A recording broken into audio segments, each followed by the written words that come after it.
Bonsoir, bonjour, madame, messieurs. Merci ndenge bozo continuer kolanda biso na page na biso ya Facebook où eza Jo Barouk les serviteurs et puis na chaîne na biso ya YouTube où eza Jo Barouk TV. Merci pour la confiance bozo continuer toujours na kopesa biso parce que toujours mona yango na ba nombre ya ba abonnés. Nombre ba abonnés zo continuer toujours comme matin. Et puis bah débat peso kota déjà na kati ya ba publication.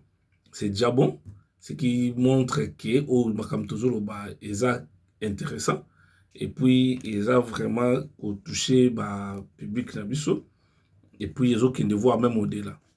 Ango avant to banda to kosenga bo continuer na ko partager ba vidéo, bo partager ba publication nyonso tozo publier et puis ko partager na YouTube, ko partager na Facebook, ko inviter pe ba to boye ba na bango na ba tumususu pour na koyeba ko adhérer ko kota ko s'abonner na na chaîne na biso ya YouTube et puis na page na biso ya Facebook où eza Jo Barouk les serviteurs et puis na page na chaîne na biso ya YouTube où eza Jo Barouk TV.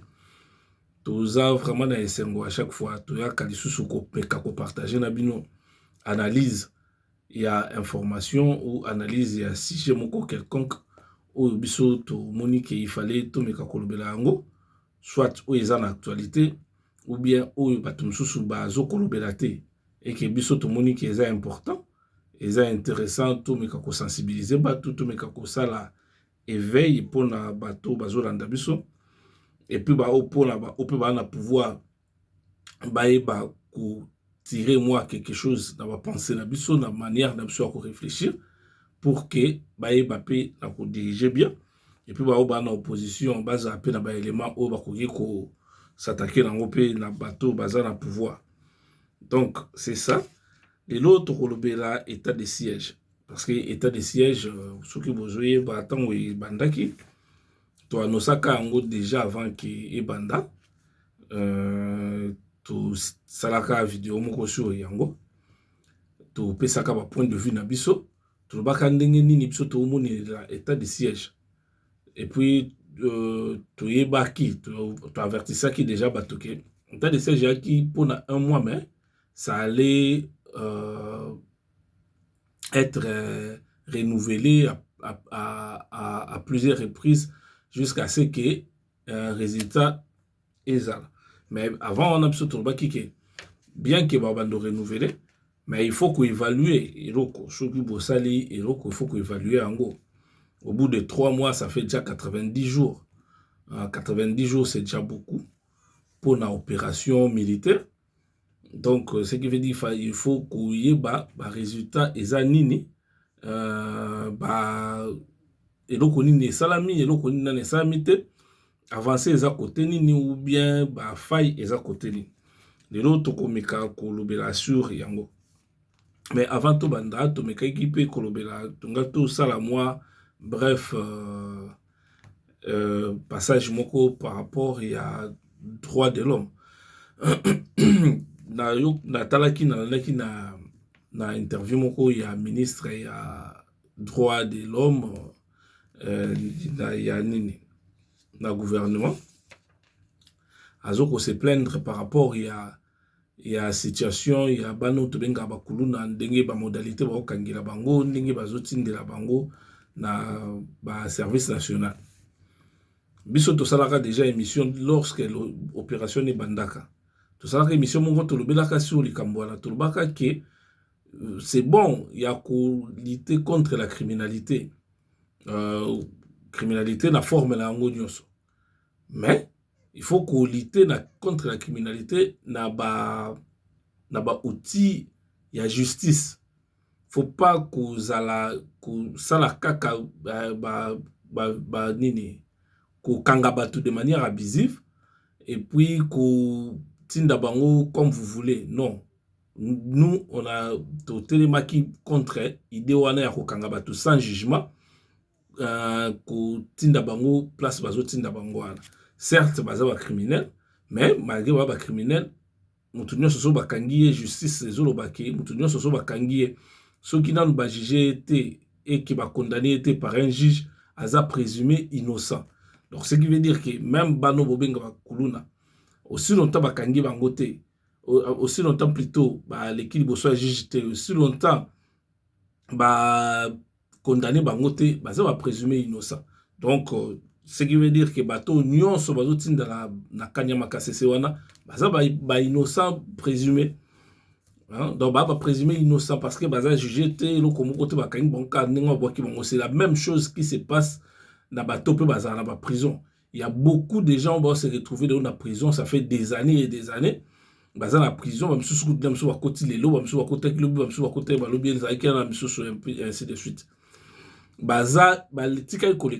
y a juste, mais il y a la prison.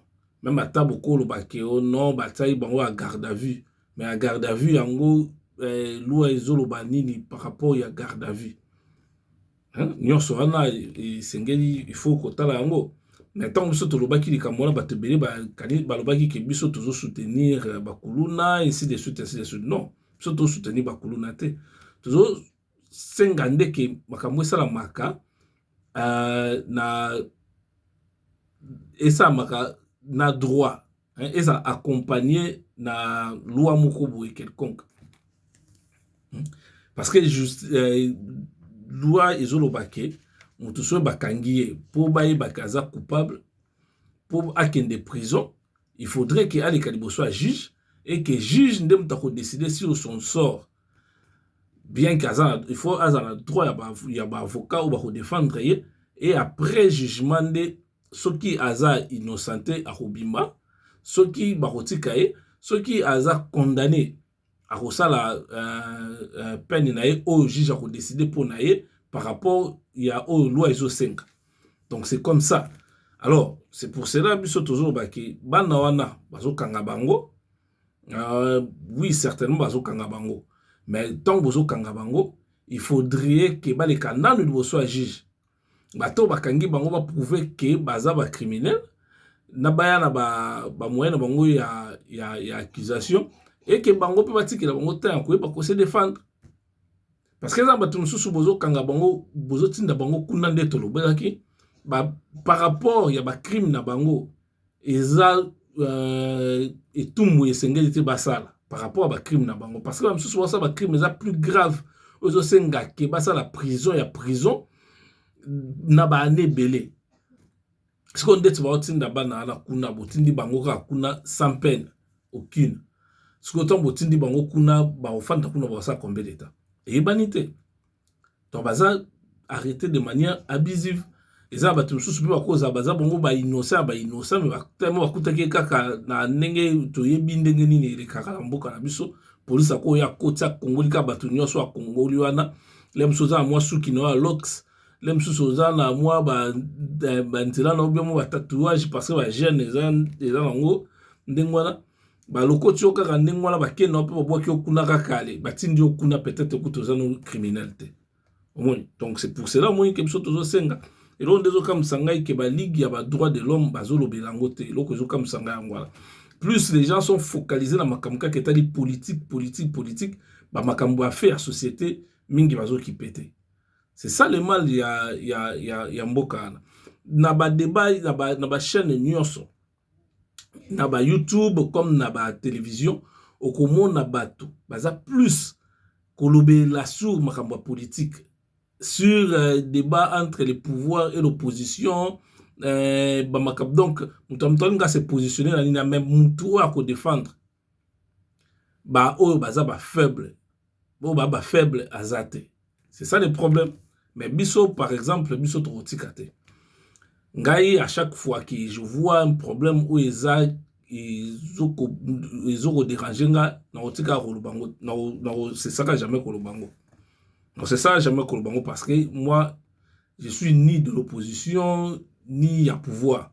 Ngalaza na osantira na ngai, on a moni bien dans lobby, on a moni mabe dans lobby.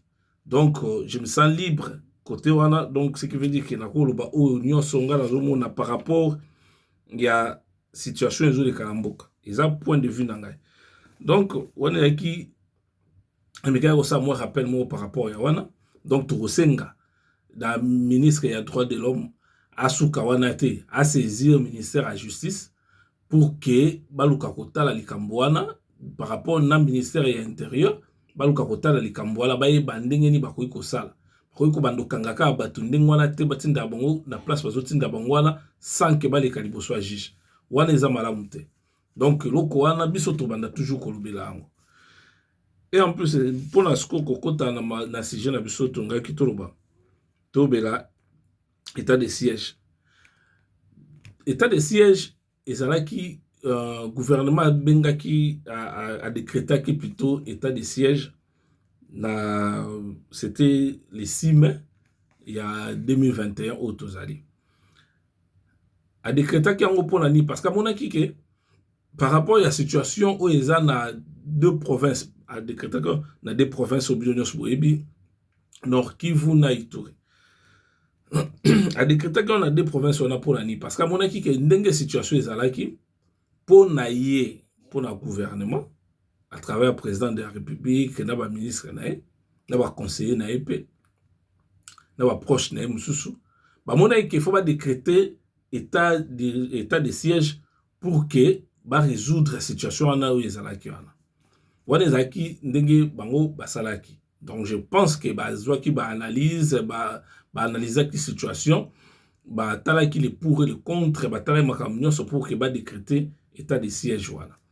C'est qui était, selon Bango, la meilleure des idées. Bon. Wana, par rapport à bateau, la maîtrise, il y a terrain, il fallait qu'on s'en ende. Mais, na point de vue, je garde point de vue, on a qui est important, qui est décrété état de siège, mais on pouvait décréter kaka état moko exceptionnel na partie o ezalaki ba partie o ezalaki ya ba nini wana ba partie o eza ningi nani ba partie o ba groupe armé o ba groupe armé na plus ba groupe moko terroriste o ezali nde ba kokai koluka ko bunda contre bon parce que état de siège et liberté tout vraiment parce que vraiment moi je tiens à la liberté des gens donc on a l'ingate que restreindre liberté moi j'aime pas ça. Moi j'aime bien que les gens soient libres ça la makam na bango nde balingi za libre ba opinion na bango libre ba penser na bango libre ya rosa makambo bango balingi mais à la limite il y a droit bien sûr et puis à la limite il y a tolérance. Bon. État de siège, ça fait déjà 3 mois. Ils ont décrété les 6 mains de tout Koloba. La province, il y a Sud Kivu. La province, il y a Nord Kivu plutôt. Et la province, il y a Nord Kivu. La province, il y a Ituri. Alors, depuis état de siège et Salami, il y a un de l'Oresin Bisoto Lobela. Toujours analysant depuis état de siège et Salami, il y a eu, dans 3 mois, il y a eu plus de 500 morts. Donc plus de 500 massacres, c'est-à-dire les civils ou les boumi. Tout compte les militaires, tout compte les civils, donc c'est-à-dire des massacres. Il y a eu plus de 500. Tandis que avant état de siège, il y a eu moins de morts, il y a moins de massacres par rapport il y a pendant l'état de siège. Il y a eu à peu près 464 civils tués avant, donc avant dans le premier trimestre, c'est-à-dire avant le 6 mai. Avant que décréter état de siège. Donc, ça veut dire qu'au lieu d'état de siège, il y a qu'à résoudre la situation et résoudre l'angle côté. Parce que ne résoudre rien. Pourquoi? Parce que le nombre de massacres est augmenté par rapport au coût qu'il y a avant. Alors, qu'est-ce qui n'a pas marché? Ce qui veut dire qu'il y avait une mauvaise évaluation de la situation. Parce que lorsque Boninga bossa l'opération, je ne suis pas un militaire, je ne suis pas un expert militaire, mais nazolo par rapport il y a compréhension. Quand même, tous les cas, la classe, tout est moi pour réfléchir, moi, mouké. Lorsque Boninga bossa l'opération, il faut d'abord qu'on évalue. Ni ni biso tozana yango. Bateau tozali, combien de bateaux tozali? Parce que l'expert militaire bazali. L'expert militaire bazali na armée congolaise. Na armée congolaise bazali bateau bazali formé. Oyo ba yebi vraiment musala na bango ya ba militaire. Parce que na lobande nazo loba awa nazo finga armée na bisote, nazo critiquer armée na bisote, nazo lobelande situation où ils ont se passé. Na fingi armée te. Donc toujours encourager armée na biso parce que ndé na lobaka bango au moins baza ba vrai patriote, ba vrai congolais parce que ba se donner leur vie pour na mboka na bango malgré salaire nyonso bazo zwa salaire ya misère malgré makam nyonso baza na ngo. Mais bazo kokende bazo kokufa likolo yani parce que depuis ba nini ya sami plus de 2000 morts ya ba militaires ba kufi déjà côté kuneze belé. Hein? Donc ce qui veut dire que bango bazo kufa bazo tika ba famille na bango ba famille on peut les msusu l'état pas occupé de bango peut-être mais bazo rondima ko se sacrifier pour leur pays. Donc nazo finga bango te na ko bois que la bango soyité au moins nazo bois que la bango ka dokumu et puis courage ba toujours na ko continuer au ça musana na bango parce que baza ba vaillant. Mais toujours le belande par rapport à ba dirigeants ceux qui dirigent l'armée bangonde mtu bazan na kati ya fiasco wana. Parce que imagine un peu lorsque le président de la République yemo wa kendaki kuna a constaté que il y a ba gonflaki effectif. Donc balobi que il y avait plus de 20 000 hommes sur le terrain, mais alors qu'il y avait moins. Il n'y avait même pas la moitié, il y avait moins de la moitié, il y a 20 000 sur le terrain. Donc, effectif, c'est ça qui me kie, mais mbongo andoko maibele, mbongo wali andoko na poche batepe batona bazaki à l'aise bazoli na bango sans problème. Voilà fa ya liboso. Et pas en plus c'est là parce que lorsque les militaires ne sont pas motivés, ils a pas si pour les militaires bazala vraiment concentré na musala na bango.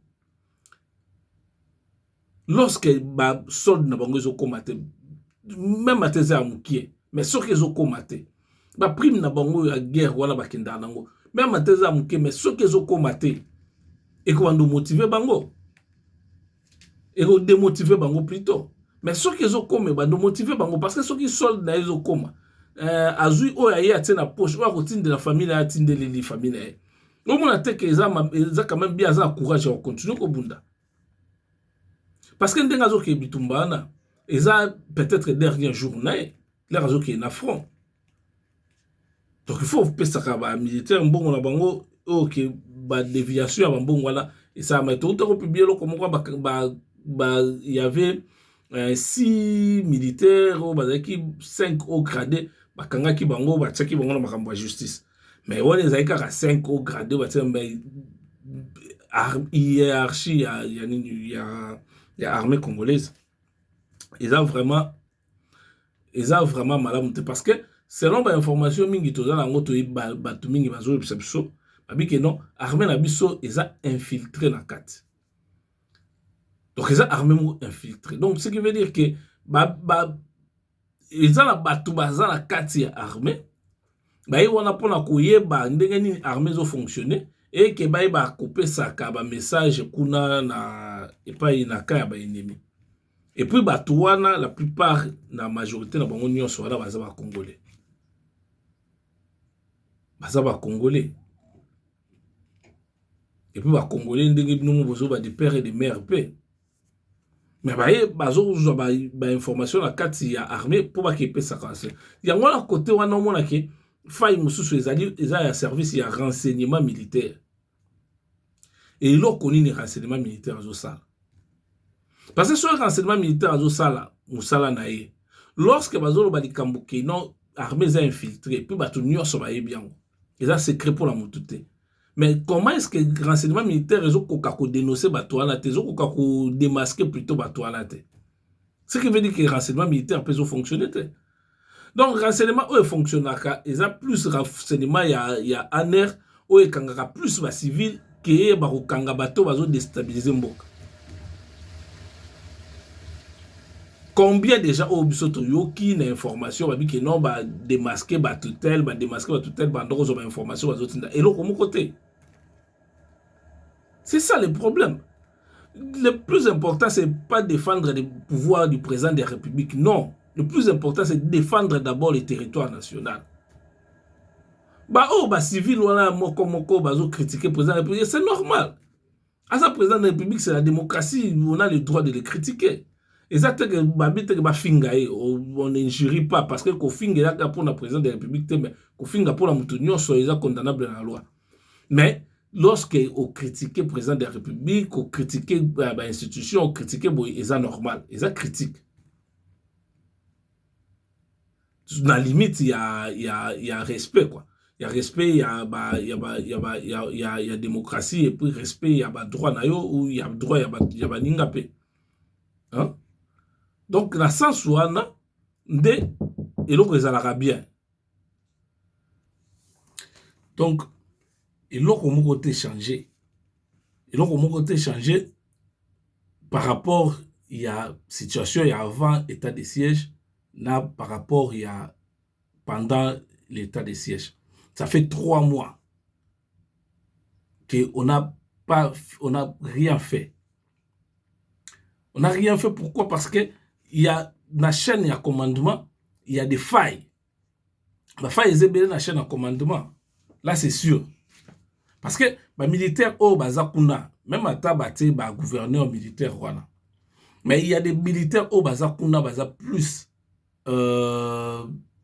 commerçants qui au Bazawana pour quelque chose pour éradiquer la situation. Certainement, la situation est grave.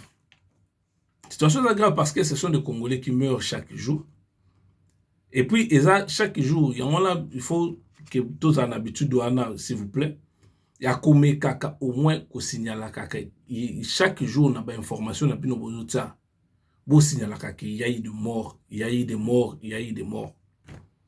Ndenge ka batsaka ba décès ya ba Covid wana qu'il y a eu autant de Covid, contamination ici de suite. Botsaka pe ba décès ya bato ba massacrer na est kuna chaque jour. Et ça quelque part pour que bato ba qu'il y a des gens qui meurent na est kuna. Faut que les gens savent que bato bazo kufa. Parce que ça le groupe armé moko ezo dominé kuna bango bazo boma bato vraiment na nengo sakate. Na plus de 500 morts on a bango bobi plus de la moitié car le groupe moko.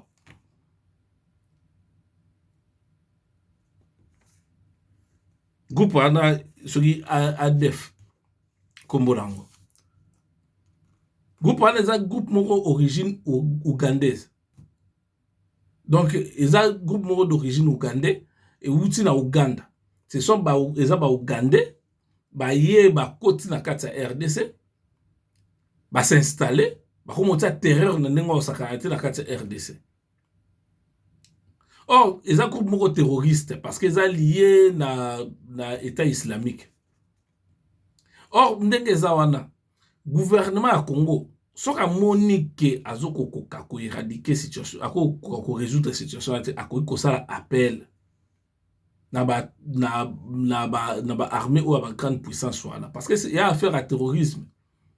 Hein?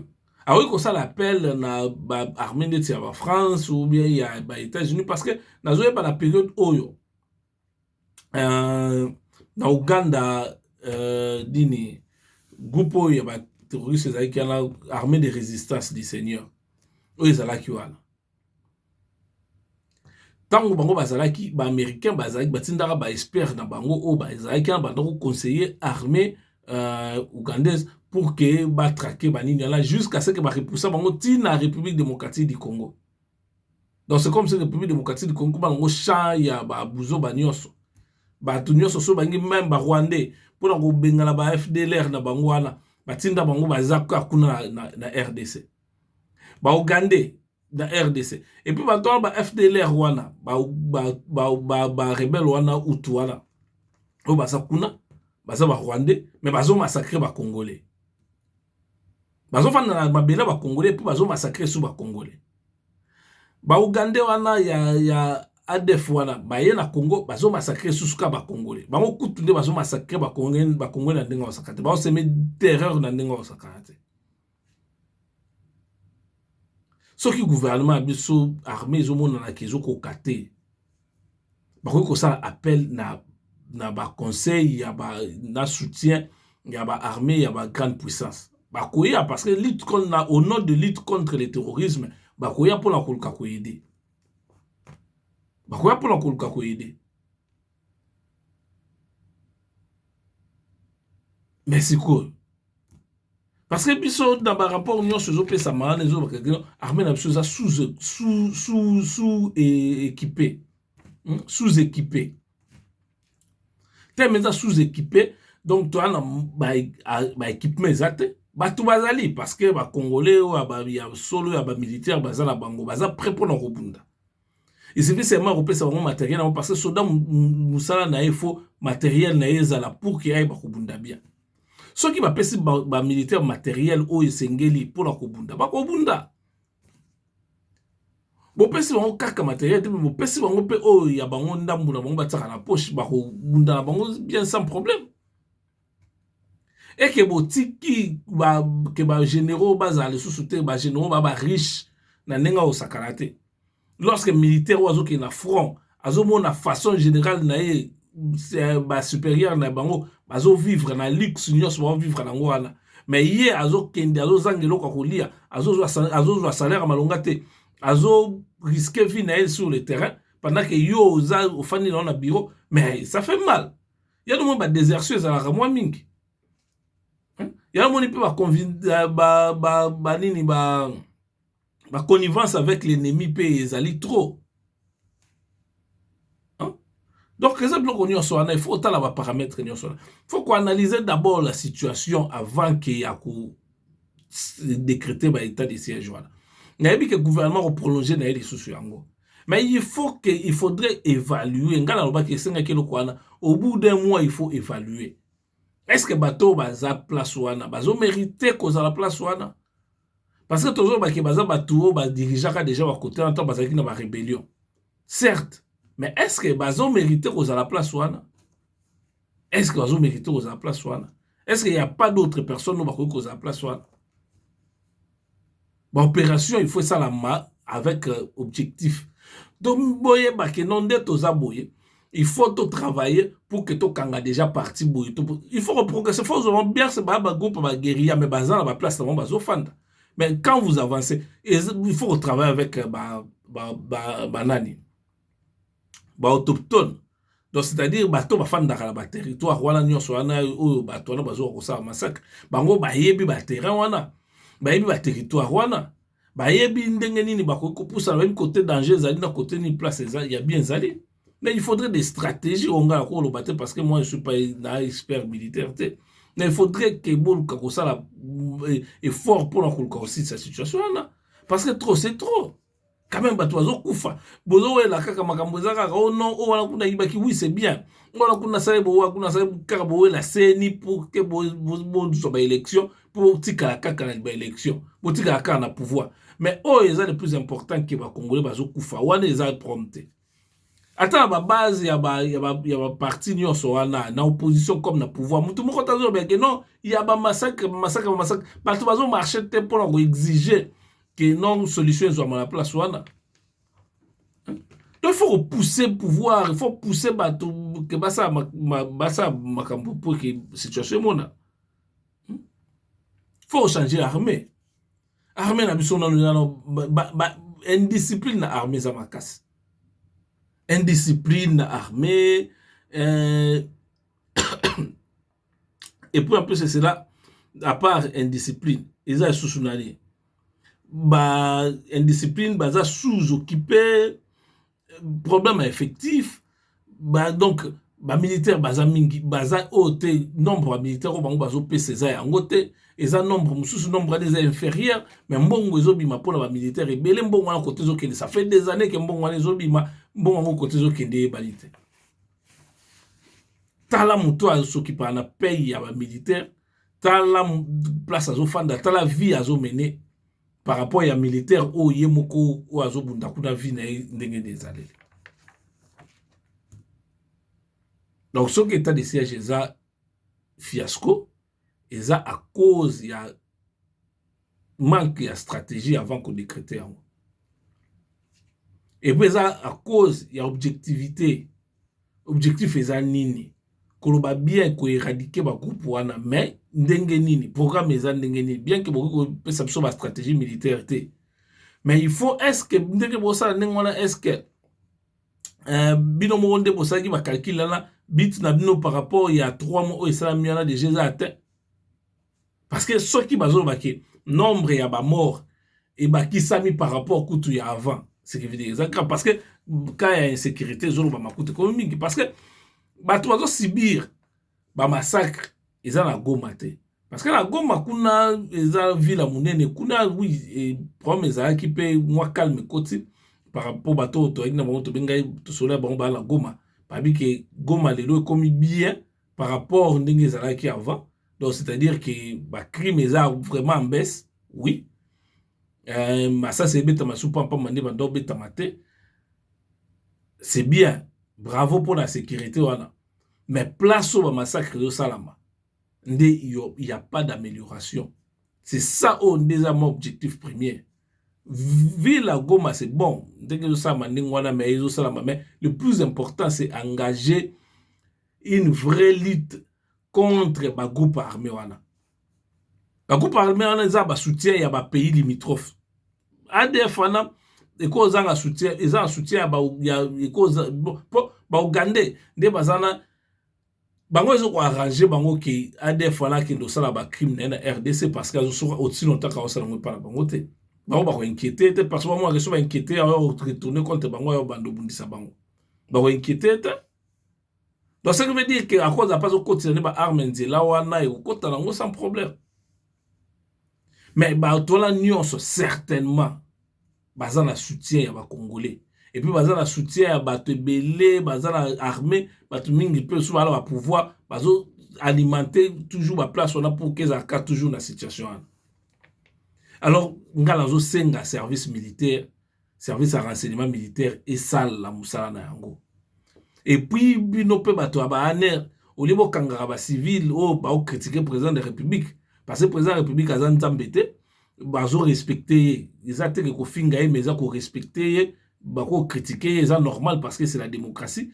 Ceux qui muta fingi tiki la musala la police bien na ministre ya justice na ba procureur na ba tususo baza censé makambwana ba engager situation mo par rapport à mutuana bino aner bosala musana bino oiza ya renseignement pour que tout luka ko changer situation oizo le kala estamboka pour que parce que c'est ça le plus important parce que il y a des civils au baza impliqués dans makambwana musana bino yangwana bo travailler pour que batwana ba ko za démasquer et puis en plus pour que la situation yeba ko s'arranger musana bino les actes que vous se renseigner pour la bateau bazo critiquer le président de la République c'est pas ça les abongote bon quand ça toluka ko ça makambo pona mboka bon ndo ça makambo te seulement parce que bino bozo ça makambo parce que bozo pour ça vous pérenniser pouvoir non le plus important c'est d'abord chercher à stabiliser la situation kuna na est kuna bato bazokufa belé chaque jour oka kaka lobi na tongoleur la mukabo oka ke oh il y a autant de massacres lobi kuna boka oh il y a autant de massacres donc situation des autres changer té hein oka 30 personnes dont tout le monde encore dit moi le moi qui est 30 personnes ba bomi bango karaboy ba bango peut-être que guerre réseau bunda makuna non ba massacrer bango ko massacrer donc c'est-à-dire bazaki na village na bango groupe ko koti et bomi bango nyonso na ban et peut-être bo mana ban na mikie na mibala basi nyonso ezo kipete mais bato baza bango pe sérieux baza na bango bazo lia na bango bazo vivre na bango pe baza bango à l'aise bazo bunda nanu liboso mpona makambo ya baseni na babilo mo ezanga ntina pendant que le peuple meurt là-bas na est kuna. Il faudrait que évaluer la situation. Que évaluer la situation, refanda vraiment que refanda et senga aide militaire dans ba pays ya SADC ou bien aide militaire dans ba pays développés des États-Unis, ba France wana bosenga. Hein? Bosenga et qu'on a bien parce que pour l'anglais pour ça l'anglais qui est la paix dans cette partie là.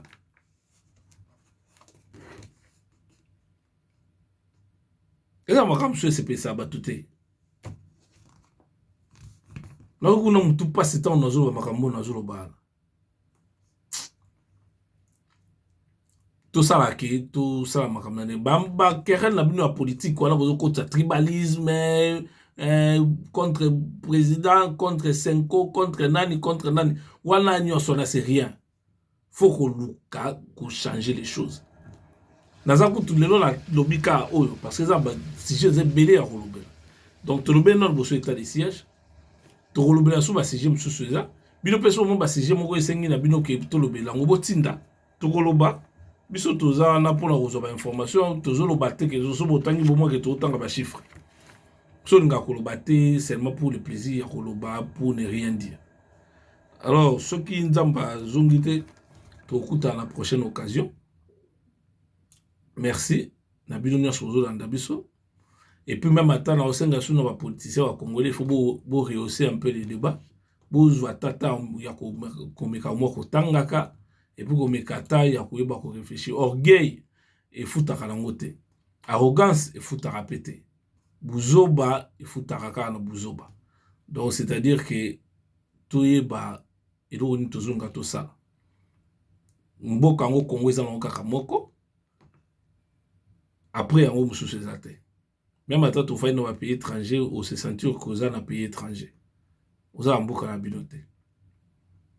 Si vous avez besoin de mon année pour la prochaine occasion. Ciao.